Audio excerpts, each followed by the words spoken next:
What's going on, everybody? My name is Monotui, coach of the Tampa Bay Luxrays, and today I'm bringing you guys our TBU Week 5 match versus Ashton Nakai, aka Eric, coach of the Bristol Bidoofs.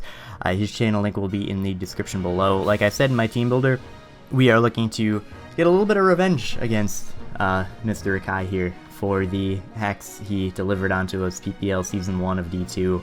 When he paralyzed my Manaphy and froze my Tangrowth. I mean, it's not really his fault. Tangrowth was kind of a lost child to begin with, but anyway.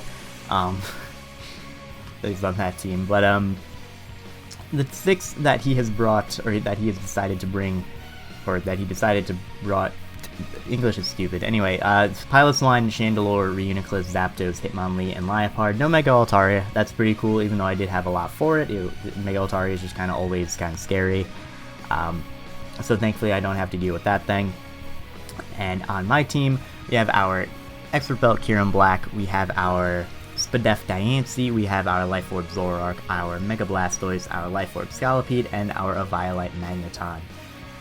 So definitely looking good. Mega Blastoise puts in a ton of work, and I'm actually going to decide to lead with my Mega Blastoise because it has a good lead versus everything other than the Zapdos and possibly the Hitmonlee, but pretty much a very good lead against everything other than the Zapdos. So I'm going to lead with that, and I didn't think he'd want to lead with Zapdos. He could have, because I have no ground type, but if I like Kyurem, that was bad for him. But he's going to lead Pilot's Line to try and get his rocks up early, as I do predict that relatively well. And I'm just going to Mega up and go for the Water Pulse, which is not going to do a ton of damage to this thing. Does about 40%, showing he has a lot of special defense investment, if not max the def. And here, if he decides to Roost or Volt Switch, that is totally fine. Kyurem can deal with either of those things that he decides to do, but he does get a free switch out into his Pilot's Line, which is a little unfortunate because now I have to send out my Blastoise and allow him to get up rocks. And right here, I really thought he would go back out into a Zapdos, predicting my spin, or even if I did go for the Water Pulse, he could take it and then Roost up on the following turn, assuming he outsped me. But he decides to stay in, just get a Toxic off, which is kind of unfortunate because I do end up Toxicing the Pilot's Line, but I'm totally fine with that. Toxic Pilot's Line means that it'll get whittled down relatively quickly.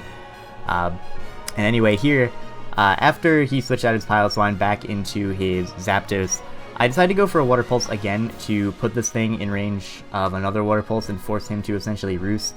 Part of my way of winning this game is pressuring his Zapdos enough to the point where he has to sack it off at some point, which I can definitely do. I do have Kyurem, I have Blastoise doing about 40%, Scolipede can do about 50 to 60% with Poison Jab, I have Diancie. It's going to be constantly pressured throughout this match, so what I'm trying to do is just keep it low so that something on my team can pick it off later on. So I knew he was going to Roost there, so I decide now to go for the Rapid Spin. Kind of wish I did that in, kind of wish I went for the spin on the previous turn, just because I could then, he would be forced to Roost as I switched out into Kyurem, which he doesn't have great switch-ins to. Like, he has the Pilot's Line, but that's poisoned, and I'll be able to get Ice Beam damage off on it and whatnot, but regardless, he's going to send out his Pilot's Line once again, as I'm going to switch out into my Magneton, making a very aggressive switch, predicting him to go for rocks. But this is not a Magneton, actually. This is a Zoroark. And I made this play because I 100% knew he was going for rocks. He wants that to deal with my Kyurem and deal with my Scolipede, because those are big offensive threats to his team. He is very, and he needs his Pilot's Line also because it deals with my Kyurem Black. It's the only thing he has to possibly switch into that, like Ice Beam, 2 KOs, everything else, bar possibly the Reuniclus, so he definitely wants this thing around. He wants this to also possibly check my Scolipede, because it can still take a hit from it at this point, can deal with the Diancie relatively well, so he definitely wants this thing around, and I know he's going to switch it out. But because I'm a Zoroark, I'll be able to get very good damage off on the Zapdos and possibly get a 2-hit KO, and I'm not sure why I thought I'd be able to 2-hit KO it, because I saw that modest Water Pulse from Mega Blastoise wasn't a 2-hit KO, but I'm going to go for the Life Orb Dark Pulse. It's not going to do enough damage to 2-hit KO this thing. It does about 34%, but this does put it in range of another 2 Dark Pulses, so at this point he is kind of just forced to Roost, as I can now gain a little bit of momentum and go out into my Diancie and set up my Stealth Rock, because the only spinner he possibly has on his team is Hitmonlee, and he doesn't send that out here, so essentially with rocks up, I can 2-hit KO Zapdos with a lot of my team, and that's going to be very useful because Zapdos is just a big annoyance. Part of my way of winning is just getting rid of that Zapdos, so I'm going to stay in versus this thing because I don't have anything super safe to switch into. Like if he goes for Focus Blast, Kyurem's dead. If he goes for Focus Blast, Zoroark's dead. Magneton, don't want to go Scolipede on a potential Psychic, so I'm just going to stay in and get damage off this thing, force him to recover so that I can switch out into something like my Scolipede to get damage off onto it, or just straight up knock it out. So here, Moonblast does very little damage. Diamond Storm actually ends up doing a little bit more, so I know that this thing is more specially defensive than physically defensive. Diamond Storm and Moonblast have roughly the same attacks, base attack. But here, predicting a Focus Blast or Recover, I'm going to go out into my Scolipede, and he sends out Hitmonlee, and it dies, because, and that's cool, because, like I said, Hitmonlee's defenses are terrible, so Life Orb Poison Jab easily knocks it out. And that's really good, because that's a threat to my team just gone.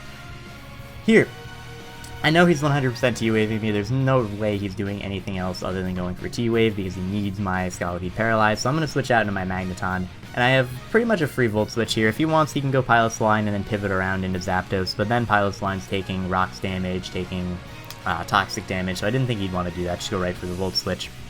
And I have the free switch out into Kyurem. So I can now click Ice Beam and essentially to a KO anything on his team, bar this Reuniclus, which he is going to send in. Takes that hit relatively well, and I was really hoping that an Extra Bell boosted Shadow Ball would knock him out here, but unfortunately it does not. I also got a low roll there, not that it would have knocked him out anyway. I believe the max roll was like 51 or something like that, but regardless, I'm going to keep firing off Shadow Balls. Just forcing him to recover and keeping him low so that Zoroark is guaranteed to knock him out. Also, the fact that he took Stealth Rock damage earlier confirms that he is Regenerator, which is nice to know. And here, unfortunate turn happens. I get the Split F drop as he goes for the Focus Blast, which definitely sucks. The Split F drop is not that important because he did attack me. I would have been able to come in with anything else and either force him out or knock him out anyway, with pretty much anything. But the Focus Blast miss definitely sucked. Losing my Kyurem would have been kind of bad. That was kind of... Like, I didn't mind losing my Kyurem because I wanted to keep this thing low. Like, at the range it's at, it easily dies to Scolipede, it dies to Blastoise, it dies to Zoroark, so I was totally fine with this trade, like, damage on this for a dead Kyurem. But it still definitely sucks for him because that definitely mattered in terms of differential and in terms of getting rid of my Kyurem, because he still, like, does not have a great switch into this, so... He decides he wants to save his Reuniclus, and he is going to go out into his Pilot's Line. Definitely makes sense. He wants his Reuniclus around. And as you can see, I'm going to go for the Shadow Ball and get another Split F drop, which sucks here as well, because now I will be able to knock him out with the next Shadow Ball in combination with the Toxic damage. And he is just going to go for a Toxic onto me. I think he should have clicked Earthquake, and you'll see why in a second. But also... that Split F drop on Pilot's Line matters because he would have gotten an extra 12% off onto me with that additional Toxic, plus possibly Ice Shard damage. And that matters here because, as you can see, Knockoff just barely fails to knock me out, and I can knock out his Liepard with the Ice Beam. And now, Kyurem is going to go down, but it costs a lot for him to take down my Kyurem, and that's definitely unfortunate. So now, I essentially, this is, as you can see by the Rocks damage, this is my Zoroark. So, obviously, it's a Zoroark, he knows that, but, I win I win in one of two ways. Either he is Scarfed, knocks me out here, I go out into Scolipede, click Protect, and kill the rest of his team, or he is not Scarfed, and I click Dark Pulse 3 times, so... Essentially, like, if he's Scarfed, he knocks me out, I go Scolipede, I Protect, I outspeed him on the next turn, doesn't matter if he switches, I knock out Zapdos from where it's at with Poison Jab, I knock out the... Reuniclus, I believe with Poison Jab, I didn't even have to risk Mega Horn, though I probably would have calced. And then I knock out this Chandelure with Earthquake. So that's if he's Scarfed. If he's not Scarfed, I just click Dark Pulse to win the game. As you can see, he is not Scarfed.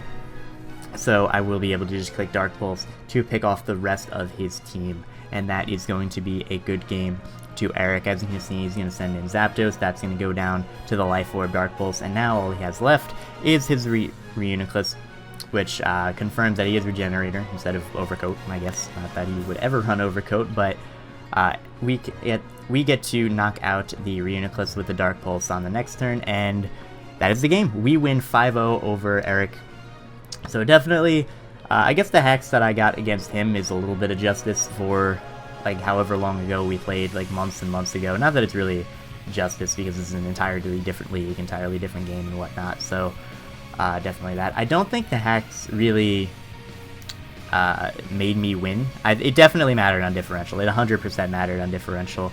I think maybe without the hex, I could have won maybe 3-0, just because without that hex, Kieran would have died to knockoff from Liepard, and then I would have had to go into something like Blastoise or Magneton, and he would have saved his Liepard, and, well, he had to save his Liepard so that he can T-Wave things, but regardless, that was a very good game, Eric. I definitely enjoyed it. I mean, I guess I would enjoy a game in which I win 5-0. That sounds kind of rude. I apologize.